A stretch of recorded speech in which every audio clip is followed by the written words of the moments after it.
Just takes a little effort, we can work it out. These things go hand in hand, know what I'm talking about. But can we have one without the other, one without the other, yeah. One without the other, one without the other, yeah. We made it through the test, strengthening love and sex. We made it through the test, strengthening love and sex. What's up, everybody? We are back for Strengthening Love and Sex. I am Dr. Stacy Spencer, and I am Rhonda Spencer. baby, this is our 30th episode. 30 episodes. 30th episode, and guess what that means? What does it mean? It's crazy because we've been married 30 years.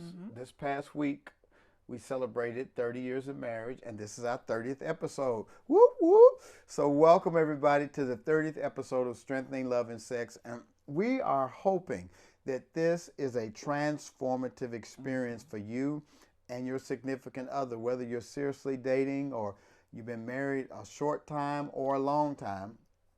You need these tips these tips, babe, came through blood, sweat, and tears. Oh my goodness.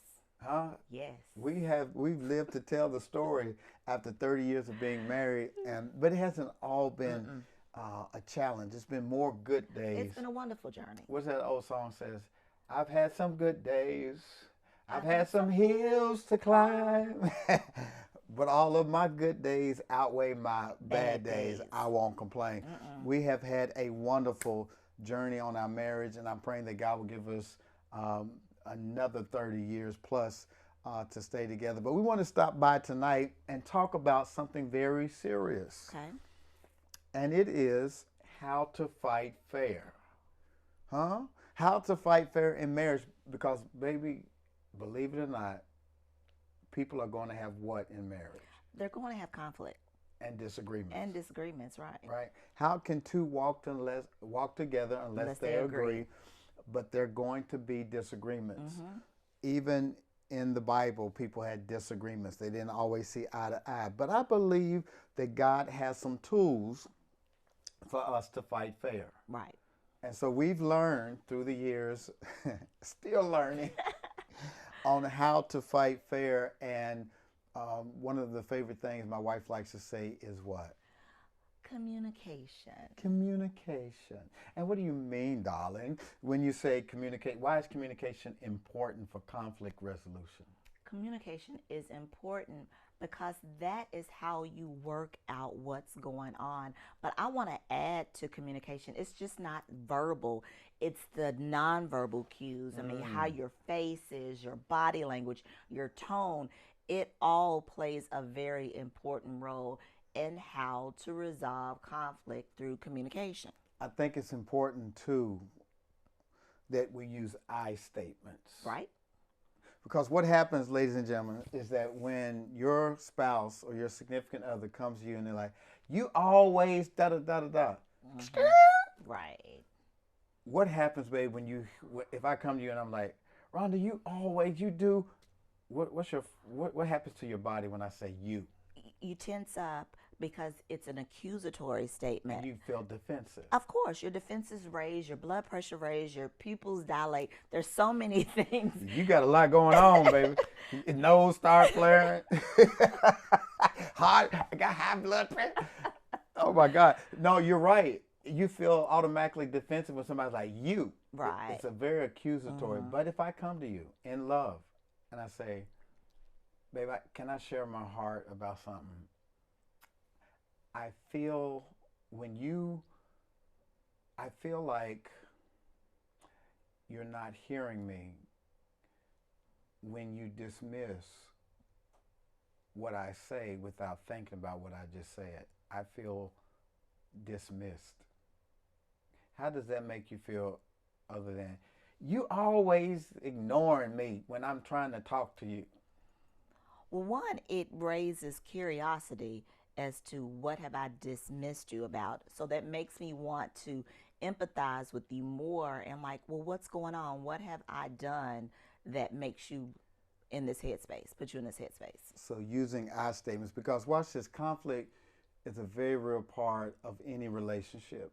and you have to figure out how to resolve that conflict in a healthy way. And one of the ways to do that is I statements. I feel.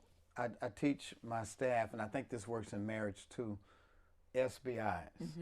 Situation, behavior, impact. So what is the situation? When I came into the kitchen and I asked you what you were doing, and the behavior was, I'm washing the dishes. And it was almost like, duh. And the impact that it had on me was like, I was trying to engage you in a conversation, but it seemed like I was irritating you by asking you that question. And it made me feel like I was a bother to you rather than you were glad to see me. And how would you respond to that SBI? Okay, so the situation was the dishes being washed. I came in the kitchen. And I said, what you doing? What you doing? And I'm already washing the dishes. And you're like, and so there's a part in my brain that's like, can you not see that I'm washing dishes? So can you ask me a different question? So, okay, so what was the question? How do you respond to me coming to you with the SBI?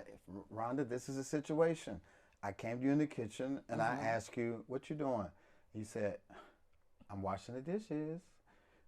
And I said the impact on me, it made me feel like I was being a nuisance to you and not a welcome, like, oh, here's my husband, let me engage him in conversation. So what I should have done was just change my tone and said, oh, babe, I'm washing the dishes. What's up? Or you could say, after the fact, with my SBI, you could say to me, oh, I didn't mean to make you feel like that. I felt like it was obvious, but I could see where you could feel like I was irritating you. And I don't want you to feel irritated. I do like your company. I love when you come in the kitchen. It was just that I was in a different headspace and I thought it was obvious that I was washing the dishes. And that is so true. But the community, and I'm not meaning to wipe out everything that you said, but being able to communicate that to your spouse or to me, to let me even know that you felt a certain kind of way about how I said, because if I didn't know that you felt that way, then I wouldn't be able to address it. And what happens, to your point, is like when a husband or wife feels impacted by your behavior and they don't say anything about it, they swallow it. Right. And the more you keep swallowing, it builds up resentment, builds up a divide, and you're like, you know what, I'm not going in the kitchen anymore. I'm not going to try to talk to them because they got an attitude when I come to the kitchen, so I'm not going in there. But if you speak about how it made you feel, then that becomes something you can resolve quickly, which leads me to my next point, and that is you have to decide in conflict what is minor and what's major. We don't need to make mountains out of molehills. Oh, absolutely not. Can you speak about that? Well, one, if the person who is having an issue blows it out of proportion, 9 times out of 10, there is an underlying situation that's going on, something that has not been resolved. So the better way to do is to discuss the little minor infraction and then to make sure that it is not something that is going to be made into a big mushroom. Yeah, we have to microdose Right. on our disappointments. You know, when there is something, you know how your spouse, your boyfriend or girlfriend will say something slick and you just kind of let it slide. And then after a while, it turns into a volcanic eruption because you kept letting stuff slide without speaking to it. Whereas if it's a minor issue like leaving a sock on the floor, but one day you come in and you take your socks off and you sit down and your spouse walks in, I'm sick and tired I ain't no maid. I'm sick and tired of all this stuff all over the floor. And you're like, I just put my sock on the floor. But what they're mad about is not that particular instance. Right. This has been a collective frustration because we have not figured out how to say something at that point. it would have been easier the first time you felt a certain kind of way to say what? To discuss with the person. I'm like, hey, let's both be able to keep our spaces clean, and it would really help if you put your socks in the dirty clothes hamper as opposed to when you pull your shoes off. Then, everything has its place. So as opposed to just leaving a trail like a little mouse, just make sure that you put your things up. Another key to resolving conflict and fighting fair is all about timing. Oh, timing is so important because you don't really know what one physically somebody might be going through at that particular time, or if there is something going on internally, or if they're in a funky headspace, or even with the person delivering the information. A lot of people say when you go grocery shopping, you should never go grocery shopping when what? You never go grocery shopping when you're hungry. Why? Because you're thinking in your mind, because I'm guilty of this. You're thinking in your mind, oh, I'm going to put this meal together. And the intentions are good, but you have all these groceries, and groceries are high. You have all these extra groceries, and you don't make the meals or eat the food, and you wasted resources. Now, I know a lot of people are listening. What's it got to do with conflict resolution? I'm ready to jump back to it. So if you shouldn't go grocery shopping when you're hungry, what emotion should you avoid when you're trying to resolve conflict? You shouldn't resolve conflict when you're hungry, okay, angry, lonely, and tired. Really? That's HALT. Hungry, angry, lonely, and tired. Go through each one. So if you're hungry, we'll joke and say, "Oh, we're hangry," because you're not really irritable. You're very irritable. So you need to get something on your stomach. Your sugar may be low, so eat something. If you're fasting, little hangry person. Yeah, you're hangry. So make sure that you comfortable. Your stomach is not eating your shirt. Okay. If you're already angry about some kind of situation that may not even have anything to do with your spouse, you might need to call a timeout. Oh yeah. Like, this ain't a good. I'm fire hot right now. You just pissed me off, and I need to cool off before we talk about it, because when you're angry, you got your dukes up. You're just thinking about getting back at the person.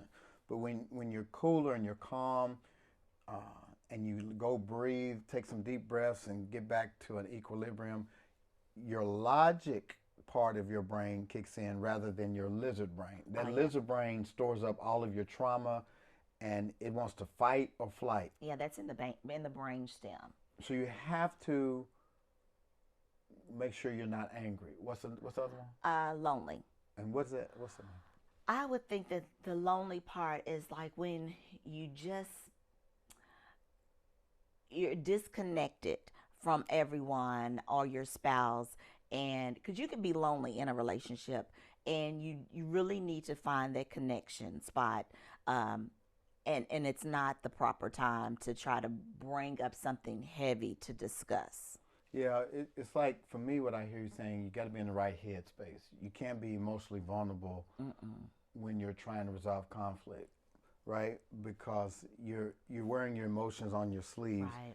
and it's hard to really hear the other person when you're not in a good space. And the T is Tired. tired.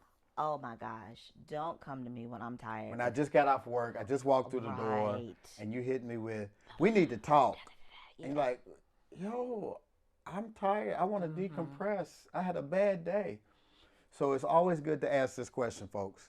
Is this a good time to talk? And if it's not a good time to talk, then y'all set a good time, because timing is everything. There's been plenty of times when I'm like, either called a timeout, or I'm like, "Babe, can I go decompress first? Or can I go to the gym and work out?" Some of my best conversations come after I've been able to go and get this cortisol off of me from being stressed out. I'll go do some aerobic exercises, get on the treadmill, run, and I'm able to get into a space where I can actually hear my wife. But if my cortisol is high and I'm already stressed out, chances are I can misproject my frustration on her without hearing her. Does that make sense? That makes perfect sense. And on the other hand, if one spouse has gone to decompress and they come back and the other spouse has not already decompressed and worked through some things, it's not fair to the other spouse to come in and say, I'm ready to talk, because that person still may be in a mood. They may still be feeling a certain kind of way. So you need, in your marriage, in the relationship, you have to come up with some ground rules to fight fair. And if that means that if there's a conflict, setting a time limit, no more than 24 hours, so that it gives both people, both persons, the opportunity to get that stress off of them so that they both can hear each other. I like that. You know, there's a scripture for that. The Bible says in the New Testament, do not let the sun go down on your anger. And we try our best to have a 24-hour rule. If we can't talk about it when it happens, we can say, give me a little time and we'll come back. What time do you want to come back? I'm ready to go for a walk. I'm going to go to the gym. I'll be back in a minute. And when we get back, I'll talk. But do not allow 24 hours to go by. Because, y'all, it's a lot that can happen in 24 hours. I've seen some dear friends lose loved ones, you know, take them to the hospital, think they're going to bring them back, and they don't come back. Life is too short to be holding grudges and going to be mad, you know, concentrating on, get your feet off me, don't touch me. I asked my wife the other day, I said, do you sleep better? Do you sleep better? Do you sleep better when you're angry or when we are in a good connection? She says, when we're in a good connection, because you got to concentrate on not touching their feet, and you wake up with a crick in your neck, and you didn't sleep all that good. You're over there pretending like you sleep and you ain't really sleep. Don't let the sun go down on your anger. Babe, I want to talk about managing your emotions, right? Okay. You talked about that lizard brain, and the lizard brain is the cortex of the brain, right? Cerebral cortex. No, the lizard brain is in the brainstem. So the lizard brain, we say lizard brain. As human beings, we are all wired from pre-evolution back in the caveman days, when a lion or a dinosaur or something would come upon us. We were wired to run, right, to save our life, or to fight, or to freeze, like shh. And so what happens is that when we have an initial response to some kind of stimuli that feels threatening, we go into our lizard brain. But the danger of not being able to resolve conflict in a healthy way is when you get stuck in your lizard. Sure I understand. Yeah, I don't either. Seriously. You know, when it is that you get stuck in your lizard brain, it's like you can't hear the other person. You're still fighting, or you run out of the room. And so how would you encourage, if you look into the camera and talk to the women or even the men, how do you get out of your lizard brain when you feel yourself getting hot and your nose is flaring and your blood pressure is going up? How do you get out of that mode? Well, it's going to be different for every person. First, it's not a threat. Every conflict is not a threat. So you got to have that conversation with yourself. You have to have these conversations with yourself beforehand, because the lizard brain, which is in the brainstem, happens with the three F's, like we discussed, the fight, the flight, and the freeze. But with that pre-conversation with yourself, like this person is not going to harm me. We're just going to have a conversation. You can breathe. I'm sorry Right. for cutting you off, but you can breathe and tell yourself, take a deep breath. I'm safe. This is not life-threatening. I'm okay. And you have these internal conversations. And baby, there's another technique called witnessing. Witnessing is when you witness the emotion that you're having and you have the conversation with yourself. Witnessing, you remember when you were children and you lay on your back, baby, you look up in the clouds and you see the clouds, and you imagine what the cloud was. You witness the cloud. You can witness your emotion. Okay, I feel myself getting angry, or I feel myself feel this feels like an attack. It's not. I'm safe. This person I'm talking to is safe. You understand what I'm saying? Those little conversations can help you manage your emotions, because if you get stuck in your emotions, we always say, you in your feelings, ain't you? You mad, bro?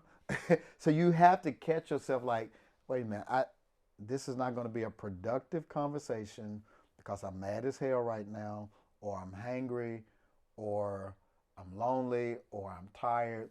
You have to, a strong leader is very self-aware.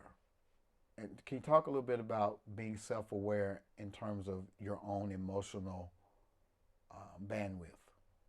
What can you tell people on how to manage their own emotions?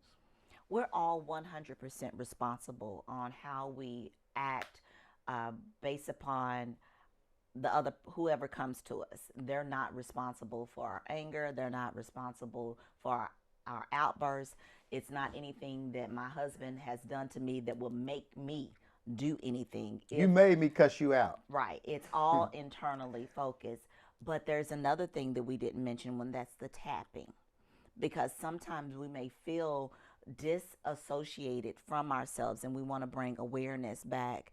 And it could just be, tapping your fingers on your legs or your face, just to let you know that you're okay and that you're still there. When I see you tapping. when we try to resolve stuff and you start doing like that, I'm like, oh Lord, it's a ticking time bomb. She ready to go off on me. But you're saying that tapping actually calms you down? That is calming me down. Really? Because one, it's keeping my hands busy, so I don't put my hands around anybody's neck. No, I'm just kidding. No, she's not. But at the same, help me, look, I'm blinking, y'all. I'm not okay. Come and help me. No, I'm just playing. Really? See, that's that listen, Ray. You didn't have that conversation. But just making sure that you're not going to say or do anything that is going to further damage the relationship, because we can speak words that you can't take back, that will hurt the other person, and then the whole conversation spirals into something else. We may have been talking about a sock on the floor, but let somebody be petty or be slick in the mouth and say something, then it starts a whole nother whirlwind. Have you ever been slick in the mouth? Oh yeah. Have you ever been petty? Have you ever been slick in the mouth? Have you ever been petty? See what I'm dealing with right now? Because I want to talk about, because you told me you're slick in the mouth for a reason. Where did it come from when you say smart stuff back to people? Where did that originate for you? It originated when I was younger, and I'm only 5'2". So we had this thing that we could joan on each other, but I fight with words. And I could cut somebody to the white meat with words and won't blink an eye and will be okay. So I have to reel myself in. And if I am being quiet, it's because I don't want that door to come open again, because I know what I'm capable of. But it started when I was a little girl. And, all my cousins, it was a fine-tuned gift that got a nice little pretty bow on it, but we don't need to use that. Yeah, and so we've had to work that out of her system as relates to our relationship, because when she is slick at the mouth, it makes me want to be petty. But again, I have 100% responsibility over my pettiness. And so I have to witness and catch myself being petty, because I want to come back and say something smart because she said something smart. But as Dr. King once said, and when we live by the philosophy of an eye for an eye and a tooth for a tooth, we end up in a society where everybody's blind and toothless. So at some point, I have to be bigger. She has to be bigger. And somebody in the relationship has to say, okay, I'm not going to do tit for tat. That was a low blow, but I'm not coming back with another low blow. I've got to take this higher. And so I have learned how to witness my own emotions and say, if we're going to resolve this, I'm going to have to say something loving. I'm going to have to do something constructive, because if not, we're going to keep doing this verbal ping pong and we're going to get stuck here. And so there might be a timeout. I might have to walk away, might step away, and we come back. The next thing I want to talk about is compromise. When you're resolving conflict, it has to be a compromise, a give and take on both sides, Right. to reach a happy medium. And after we find a good time, to set aside a good time to talk, and we put away sarcasm, and we put away pettiness, and we put away the slick remarks, and we start talking about the issue at hand, we have to come up with a solution. Right. And the way you can do this is to write down multiple solutions on a piece of paper on what you're going to do to resolve the issue at hand. And then agree upon what you're going to try together. Okay. What are you going to try? What am I going to try? And what are we going to try together? Because watch this, whenever you have conflict, each person has something to do with the conflict. Oh, absolutely. It's not always one person. Absolutely. So you saying it's my fault. I'm saying, no, what I'm saying is, this is the role I played in it, and I'd like to know what role you played in it. And it's what a mature couple does is they're able to come out of their emotions and to name what role they played in the conflict. And then to come up with a solution to resolve said conflict. Does that make sense? It makes perfect sense. And the resolution has to be something that you both agree upon, not where one person just says, okay, well, we're going to do X, Y, Z, and the other person is not fully committed to that resolution. Yeah, you got to agree on Right. what y'all going to try together. Here's another one. Sometimes you need a referee. You need some professional help. And this is where we can come in. You know, we can offer marital counseling, or if you have a counselor at your church, or you have your own marriage counselor that you already have, when you get in that place where you're stuck and y'all can't seem to resolve it, you might need to bring in a referee, because sometimes you stop hearing each other. Right. You're so angry, so entrenched over whatever it is that has happened, that you're not hearing each other. And a lot of times in conflict, there's this tendency, especially with men, that we want to prove that our logic is superior. And women tend to be a little bit more emotional, and they want to just get out their point, and y'all not hearing each other. The man wants to be logical, the woman's emotional, or it could be that the woman's trying to be logical and the man's emotional. But nevertheless, sometimes you need a referee. You need somebody to arbitrate, somebody to mediate, somebody to say, Stacy, I think you missed what Rhonda was trying to say, what I heard her say, or Rhonda, did you hear what Stacy said? And so sometimes you need that extra help, don't you think? Oh, I agree. And it has to be someone that is not going to take either party's side. Unbiased. Right. So you can't have someone that's going to be, can't be a good girlfriend unless that good girlfriend is able to facilitate both, you know, as far as being unbiased. Yeah, the best thing to do is to get somebody that's not related to either one of y'all, because that bias can be subconscious, and they can lean in one direction. That's true. That's true. Unbeknownst to them, even with good intentions. That's true. That is right. And so it's always good to get a neutral party. And again, we offer that through Eden Circle. We offer coaching for couples. There's been plenty of couples that have called, and we Zoom with them, and we're able to help them resolve stuff, because a lot of times when you're in your emotions, you make mountains out of molehills, when all it takes is somebody objective to say, but did y'all think about this? Right. And so in a nutshell, that's what it means to fight fair. In relationships, you're going to have moments where you disagree, but you don't have to become disagreeable just because you have a disagreement. It's going to happen, but you got to learn how to fight fair and to love each other, because I think that God wants us to reconcile. Oh, yes. You know what I mean? That's what when Jesus died on the cross, he was reconciling the world back to God. He was drawing the world back to God because of some kind of breach through sin, some some kind of behavior that separated us from God. And in marriage, you're going to be separated through disappointments. You're going to be separated when you don't see eye to eye. But the Spirit of God in you is always about reconciling.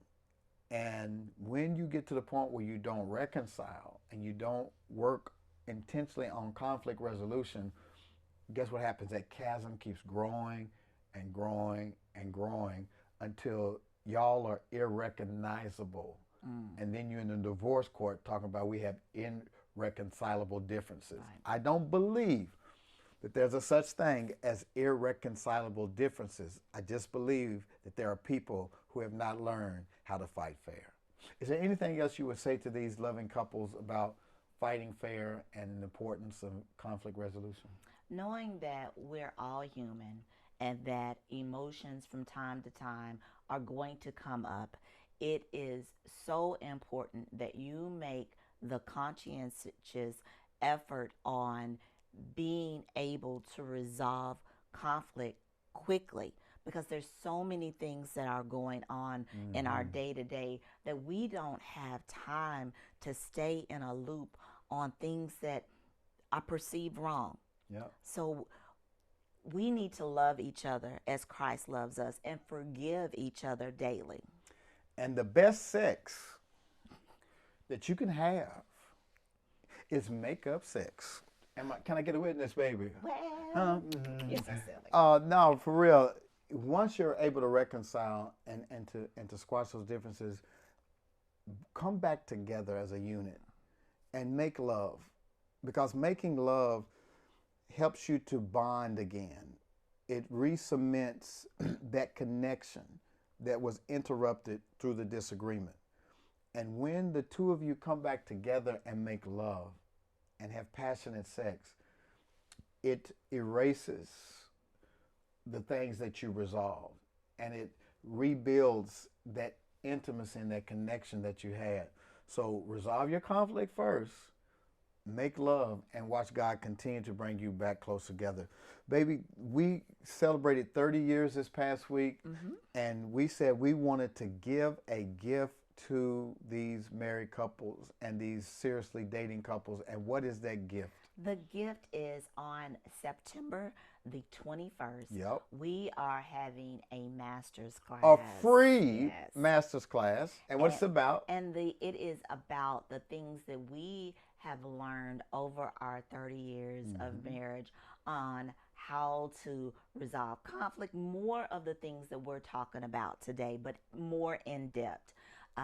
So that is our gift on September the 21st, which is next Thursday. Right. This coming Thursday, because tonight is Monday. This coming Thursday on the 21st, you are going to want to be in this master class. If you are seriously dating, married, get to this class, because we're going to share our heart. We're going to be transparent, even more than we are right now. We're going to be transparent about some of the things that we've had to deal with and how we got out of it. And at the end of that master class, we have another special offering that we want to give you for free. And so the first 50 couples that sign up on that night are going to get something, but you got to be at the master class to see what it is, all right? And also, we want to remind you that we have a continuity program where you get coaching, one-on-one coaching. You get a master class every month. You get weekly videos and tips from us. And if you need us, we're just a phone call away. And this is our inner circle called the Eden Circle. And so the way to become a part of our inner circle, our tribe, and to get some coaching and get a community of other married couples who are trying to stay married, is to go to theedencircle.com. And it is one of the most enjoyable communities. We've had parties at the house. We've gone to the movies together. We've been on retreats together. It's just an amazing group of people who want to be married. And that's another thing. If you're going to stay married, you got to get with people who want to stay married. Yes. You got to hang with people. You got to find your tribe of people who are speaking the same language about being naked and unashamed and having fun with each other and hanging out. And that's what Eden Circle is all about. Listen, we appreciate y'all being on tonight. If this podcast has helped you in any kind of way, would you do me a favor? Don't be greedy, give to the needy. Share this with your couple friends and say, girl or bruh, you got to check this out. This really helped us. They gave us some good tools on how to get out of this rut that we've been in. So share, and go subscribe to Dr. Stacy L. Spencer's YouTube channel. And another thing, like and share and leave us a comment. And if there are some things that you would like for us to discuss, put that in the comment section as well. I don't know why y'all act like we're drug dealers. Y'all act like y'all come and listen and watch this, and you see us in the streets. That was good. I like your pocket. But you don't say anything. Leave a comment. Share, please. That helps the podcast do better when you comment and share. So whether you're watching it on YouTube or listening on Spotify or on Apple or Google, whatever platform you're listening, just comment and share so that other people know we're here. All right? Listen, we love you guys. Thank y'all for being a part of our community. And we can't wait to see you on Thursday for our free master's class. Go to Eventbrite and register today, or go to drstacylspencer.com and register for our free master's class this Thursday. We love you guys. See you later. Strength and love and sex.